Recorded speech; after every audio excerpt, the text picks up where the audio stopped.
नमस्कार दोस्तों, रंगमंच कहानियों में आपका स्वागत है। आइए सुनते हैं मुंशी प्रेमचंद्र की प्रसिद्ध उपन्यास वरदान। प्रताप चंद्र ने विरजन के घर आना जाना विवाह के कुछ दिन पूर्व ही से त्याग दिया था। वह विवाह के किसी भी कार्य में सम्मिलित नहीं हुआ, यहाँ तक कि महफिल में भी न गया।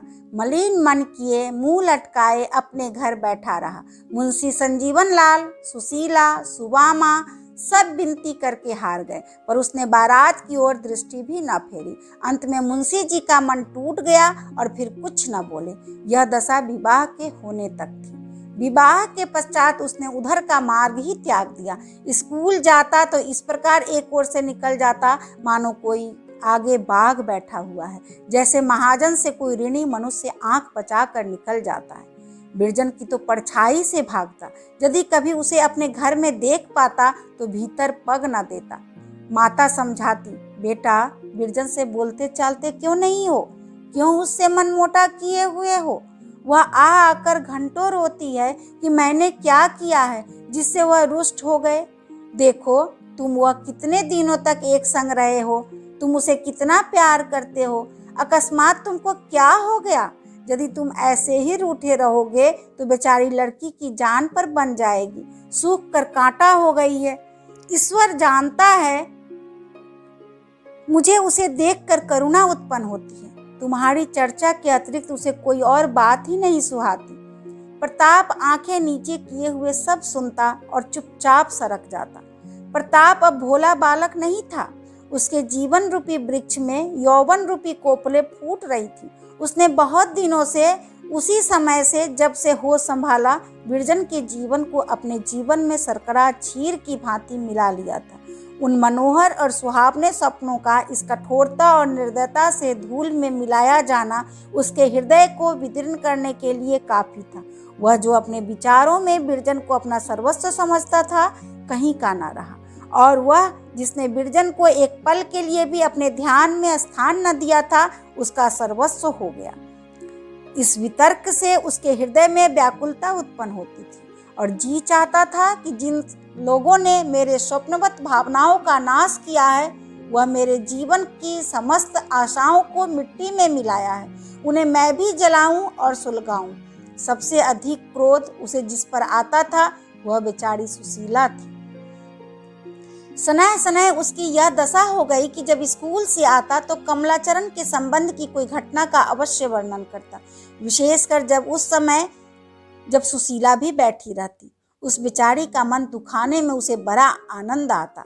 यद्यपि मिथ्या भाषण से उसे घृणा थी, जो कुछ कहता सत्य ही कहता था, तथापि अव्यक्त रीति से उसका कथन और वाक्य गति ऐसी हृदय भेदनी होती थी कि सुशीला के कलेजे में तीर की भांति लगती थी। आज महाशय कमलाचरण तिपाई के ऊपर खड़े थे।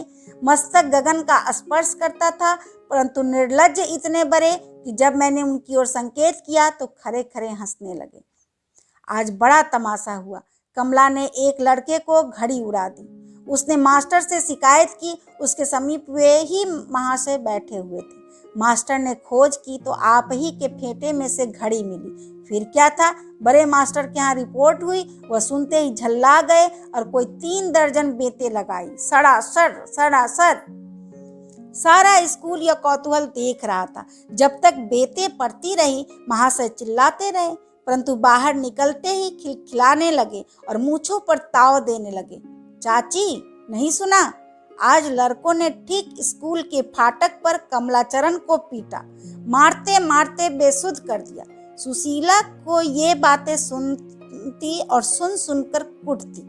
हाँ, प्रताप ऐसा कोई बात बिरजन के सामने न करता। यदि वह घर में बैठी भी होती तो जब तक चली न जाती यह चर्चा न छेड़ता। वह चाहता था कि मेरी बात से इसे कुछ दुख न हो। समय समय पर मुंशी संजीवन लाल ने भी कई बार प्रताप की कथाओं की पुष्टि की। कभी कमला हाट में बुलबुल लड़ाते मिल जाता, कभी गुंडों के संग सिगरेट पीते, पान चबाते, बेढंगेपन से घूमता हुआ दिखाई देता। मुंशी जी जब जमाता की यह दशा दिखते तो घर आते ही स्त्री पर क्रोध निकालते। यह सब तुम्हारी ही करतूत है। तुम्ही ने कहा था घर वर दोनों अच्छे हैं, तुम्ही रीझी हुई थी। उन्हें इसी क्षण यह विचार न होता कि जो दोषारोपण सुशीला पर है कम से कम मुझ पर भी उतना ही है। वह बेचारी तो घर में बंद रहती थी, उसे क्या ज्ञात था कि लड़का कैसा है। वह सामुद्रिक विद्या थोड़े ही पढ़ी हुई थी। उसके माता पिता को सभ्य देखा, उनकी कुलीनता और वैभव पर सहमत हो गई। मुंशी जी ने तो अकर्मण्यता और आलस्य के कारण छानबीन न की, जबकि उन्हें इसके अनेक अवसर प्राप्त हुए थे। मुंशी जी के अगणित बांधव इसी भारतवर्ष में अब भी विद्वान हैं, जो अपनी प्यारी कन्याओं को इसी प्रकार नेत्र बंद करके कुएं में ढकेल दिया करते हैं। सुशीला के लिए विरजन से प्रिय जगत में अन्य वस्तु न थी। विरजन उसका प्राण थी, विरजन उसका धर्म थी और विरजन ही उसका सत्य थी। वही उसकी प्राणाधार थी, वही उसके नैनों की ज्योति और हृदय का उत्साह थी। उसकी सर्वोच्च सांसारिक अभिलाषा यह थी कि मेरी प्यारी विरजन अच्छे घर जाए, उसके सास ससुर देवी देवता हों, उसके पति शिष्टता की मूर्ति और श्री रामचंद्र जी की भांति सुशील हो, उस पर कष्ट की छाया भी न पड़े। उसने मर मर कर बड़ी की मिन्नतों से यह पुत्री पाई थी और उसकी इच्छा थी कि इन रसीले नैनों वाली अपनी भोली भाली बाला को अपने मरण पर्यंत आंखों से अदृश्य न होने दूंगी। अपने जामाता को भी यहीं बुलाकर अपने घर रखूंगी। जामाता मुझे माता कहेगा, मैं उसे लड़का समझूंगी। जिस हृदय में ऐसे मनोरथ हो, उस पर ऐसी दारुण और हृदय विदारिणी बातों का जो कुछ प्रभाव पड़ेगा वह प्रकट रूप में सामने है। हाँ, दीना सुशीला के सारे मनोरथ मिट्टी में मिल गए। उसकी सारी आशाओं पर ओस पड़ गई। अपने मन को बार बार समझाती कि अभी क्या है, जब कमला सयाना हो जाएगा तो सब बुराइयां स्वयं त्याग देगा, पर एक निंदा का घाव भरने नहीं पाता था कि फिर कोई नवीन घटना सुनने में आ जाती। इसी प्रकार आघात पड़ते गए। हाय, नहीं मालूम कि विरजन के भाग्य में क्या बदा है। क्या यह गुण की मूर्ति, मेरे घर की दीप्ति, मेरे शरीर का प्राण इसी दुष्कृत मनुष्य के संग जीवन व्यतीत करेगी? क्या मेरी श्यामा इसी गिद्ध के पाले पड़ेगी? यह सोचकर सुशीला रोने लगती और घंटों रोती। पहले विरजन को कभी डांट डपट भी दिया करती थी, अब भूल कर भी कोई बात ना कहती। उसका मुंह देखते ही उसे याद आ जाती, एक क्षण के लिए भी उसे सामने से अदृश्य न होने देती। यदि जरा देर के लिए वह सुबामा के घर चली जाती तो स्वयं पहुंच जाती। उसे ऐसा प्रतीत होता मानो कोई उसे छीन कर ले भागता है। जिस प्रकार बधिक की छुरी के तले अपने बछड़े को देखकर गाय का रोम रोम कांपने लगता है, उसी प्रकार विरजन के दुख का ध्यान करके सुशीला की आंखों में संसार सूना जान पड़ता था। इन दिनों विरजन को पल भर के लिए नेत्रों से दूर करते उसे वह कष्ट और व्याकुलता होती थी जो चिड़िया को घोंसलों से बच्चे को खो जाने पर होती है। सुशीला एक तो यूं ही जीर्ण रोगिणी थी, उस पर भविष्य की असाध्य चिंता और जलन ने उसे और भी घुला डाला। निंदाओं ने कलेजा छलनी कर डाला। 6 मास भी बीतने न पाए थे कि क्षय रोग के चिन्ह दिखाई देने लगे। प्रथम तो कुछ दिनों तक साहस करके अपने दुख को छिपाती रही, परंतु कब तक रोग बढ़ने लगा और शक्तिहीन हो गई। चारपाई से उठना कठिन हो गया। वैद्य और डॉक्टर औषध करने लगे। विरजन और सुबामा दोनों रात दिन उसके पास बैठी रहती। विरजन एक पल के लिए उसकी दृष्टि से ओझल न होने पाती। उसे अपने निकट न देखकर सुशीला बेसुध सी हो जाती और फुट फुट कर रोने लगती।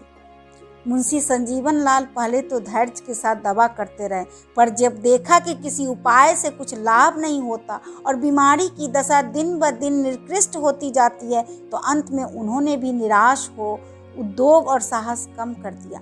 आज से कई साल पहले जब सुमावा बीमार पड़ी थी, तब सुशीला ने उसकी सेवा शुश्रूषा में पूर्ण परिश्रम किया था। अब सुबामा की बारी आई, उसने पड़ोसी और भगनी के धर्म का पालन भली भांति किया। रुग्ण सेवा में अपने गृह कार्य को भूल सी गई। 2-2, 3-3 दिन तक प्रताप से बोलने की नौबत न आई। बहुधा वह बिना भोजन किए ही स्कूल चला जाता, परंतु कभी कोई अप्रिय शब्द मुंह से न निकालता। सुशीला की रुग्णावस्था ने अब उसकी द्वेषाग्नि को बहुत कम कर दिया था। द्वेष की अग्नि दृष्टा की उन्नति और दुर्दशा के साथ साथ तीव्र और प्रज्वलित होती जाती है और उसी समय शांत होती है जब दृष्टा के जीवन का दीपक बुझ जाता है। जिस दिन बृजरानी को ज्ञात हो जाता कि प्रताप बिना भोजन के स्कूल जा रहा है, उस दिन वह सब काम छोड़कर उसके घर दौड़ जाती और भोजन करने के लिए आग्रह करती, पर प्रताप उसे बात तक न करता, उसे रोता छोड़ बाहर चला जाता। निसंदेह जब बिरजन को पूर्णतः निर्दोष समझता था, परंतु एक ऐसे संबंध को जो वर्ष 6 मास में टूट जाने वाला हो, वह पहले ही से तोड़ देना चाहता था। एकांत में बैठकर वह आप ही आप फूट फूट कर रोता, परंतु प्रेम के उद्वेग को अधिकार क्षेत्र से बाहर न होने देता। एक दिन वह स्कूल से आकर अपने कमरे में बैठा हुआ था कि बिरजन आई। उसके कपोल अश्रु से भीगे हुए थे और वह लंबी लंबी सिसकियां ले रही थी।